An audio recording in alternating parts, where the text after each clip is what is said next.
रब के दीदार के लिए उसने 40 दिन का चिल्ला किया। दिन को रोजा रखता, सारी रात कयाम करता। इस चिल्ले की वजह से वो खुदा की मखलूक से कटा हुआ था। ना तो वो किसी का जनाजा पढ़ने जाता था और ना ही तो वो किसी की इयादत करने जाता था। उसका सारा वक्त आहजारी और राजो नियाज में गुजरता था। एक रात उसने एक गैबी आवाज सुनी। कोई कहने वाला कह रहा था कि कल शाम को फलां बाजार में चला जाना, फलां बाजार की फलां दुकान पर जाकर अपनी मुराद पा लेना। इबादत गुजार शख्स शाम को वक्त मुकर्ररा पर उस बाजार में चला गया। उसने देखा कि एक बुढ़िया है, उसने अपने हाथ पे देगची रखी हुई, वो ये देगची बेचना चाहती है। एक दुकान पर गई, कहा मैंने देगची बेचनी है। उस दुकानदार तांबा साज ने इसकी देगची को तोला, कहा आपकी देगची 4 रियाल की। कहा नहीं जी, मैं तो 6 रियाल की बेचूंगी, मेरी देगची तो 6 रियाल की है। दूसरी दुकान पर गए, दूसरी दुकान वाले ने भी ऐसा ही कहा नहीं जी, मेरा बर्तन तो 6 रियाल का है। तीसरी दुकान पर गई, चौथी दुकान पर गई, 10वीं दुकान पर जब ये बुढ़िया गई, देखा दुकानदार किसी काम में मसरूफ था, तांबा साज किसी काम में मसरूफ था। जाकर कहती है भाई मेरी देगची 6 रियाल की है, लेकिन दूसरे दुकानों वाले कहते हैं जी आपकी देगची 4 रियाल की है। दुकानदार ने, इस तांबा साज ने कहा माई बुढ़िया,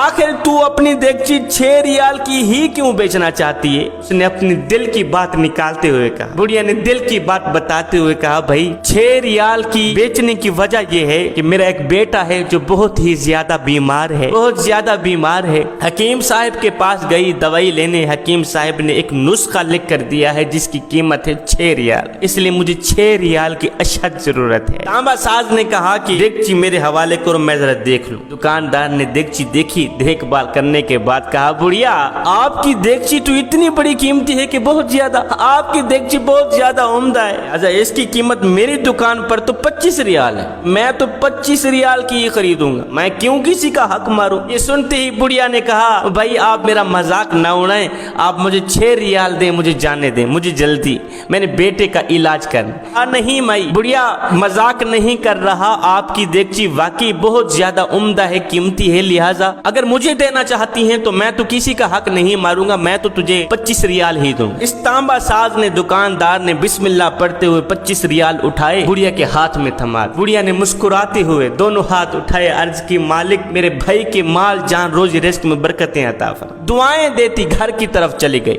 ये इबादत गुजार कहता है मैं अपनी इन आंखों से देख रहा था, कानों से सुन रहा था, दौड़ कर आया तांबा साज के पास। ओए तुझे तो दुकानदारी करनी आती भी नहीं, तू किस तरह का दुकानदार है? उसकी चीज 4 रियाल की है, तूने 6 रियाल भी नहीं दिए, 25 रियाल दे दिए। तांबा साज दुकानदार ने कहा भाई मैंने ये देगची कहाँ खरीदी और मैंने उसको इस देगची की कीमत नहीं दी, मैंने ये जो 25 रियाल दिए हैं वो तो मैंने मदद के तौर पर उसके बेटे के इलाज के लिए दिए। मैंने उस बुढ़िया को ज्यादा पैसे इसलिए दिए हैं कि घर के और बर्तन बेचने की नौबत ना आए। 25 रियाल इसलिए दिए हैं कि ये पूरा महीना लगातार मुसलसल अपने बच्चे का इलाज आसानी से करा सके। क्यों साहिब, मैंने कोई गलत किया है? मैंने कोई नुकसान का सौदा किया है? हरगिज़ नहीं। 21 रियाल मैंने ज्यादा दिए हैं। एक तो मैंने उस परेशान हाल बुढ़िया के चेहरे पर मुस्कुराहट देखी है, दूसरा मैंने उसकी जुबान पर मेरे हक में निकलती दुआ देखी है। इबादत गुजार कहता है उस दुकान वाले की ये बातें सुनकर मैं हैरान रह गया। इसी हैरानी में गुमसुम होकर मैं घर की तरफ जा ही रहा था,